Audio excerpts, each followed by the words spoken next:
का देहांत हो गया था और पूरे राज्य की बागडोर अब उसी के हाथों में थी।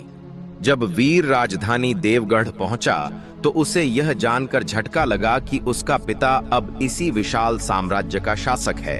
पल भर के लिए उसका दिल डगमगा गया, लेकिन अगले ही क्षण उसने अपने मन को मजबूत कर लिया। चाहे वह राजा हो या साधारण इंसान, मेरा वचन नहीं बदलेगा। नगर को भली भांति देखने के बाद वह एक बूढ़ी माली औरत सुभागी बाई के घर ठहर गया। पहले तो सुभागी बाई ने उसे भगाने की कोशिश की, लेकिन जैसे ही वीर ने उसके सामने एक सोने का सिक्का रखा, उसकी आंखें चमक उठीं। उसने खुशी खुशी उसे अपने घर में जगह दे दी। उसी रात वीर ने पूरे नगर में जगह जगह इश्तहार चिपका दिए। उन पर लिखा था, इस 1.5 चालकों की नगरी में अब 2.5 चालाक आ गया है। जो ठगता है उसे अब कोई ठग नहीं सकता। सुबह होते ही पूरा शहर इन पर्चों की चर्चा से गूंज उठा। जब यह बात राजा अर्जुन देव के कानों तक पहुंची तो उसका घमंड आहत हो गया।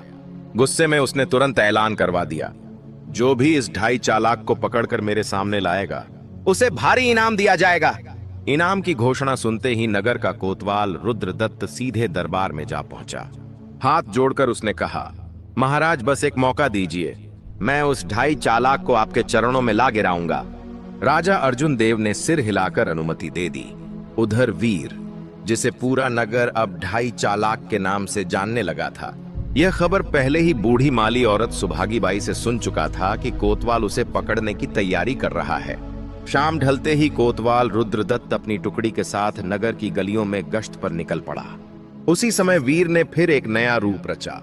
इस बार वह झुर्रियों से भरे चेहरे और फटे पुराने कपड़ों वाली एक बूढ़ी अम्मा बन गया। वह नगर के मुख्य चौक में जाकर बैठ गया और चक्की से अनाज पीसने लगा। कुछ ही देर में कोतवाल उधर से गुजरा। बूढ़ी अम्मा को देखकर वह रुक गया और रौब से बोला, ए बुढ़िया, इस वक्त यहाँ क्या कर रही है? वीर ने कांपती आवाज में जवाब दिया, हुजूर क्या बताऊं, इस नगर में वही 2.5 चालाक आया है। उसने अपने घोड़े के लिए दाना पिसवाने का काम मुझे सौंपा है, बस उसी की प्रतीक्षा कर रही हूं। इतना सुनते ही कोतवाल की आंखें चमक उठीं। उसने तुरंत कहा, तू हट यहां से, कपड़े उतार और मुझे दे।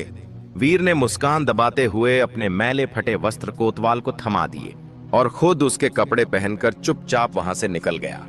पूरी रात कोतवाल वहीं बैठा चक्की चलाता रहा।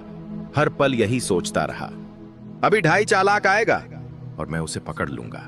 सुबह होते ही लोग चौराहे से गुजरे तो यह दृश्य देखकर ठहाके लगाने लगे।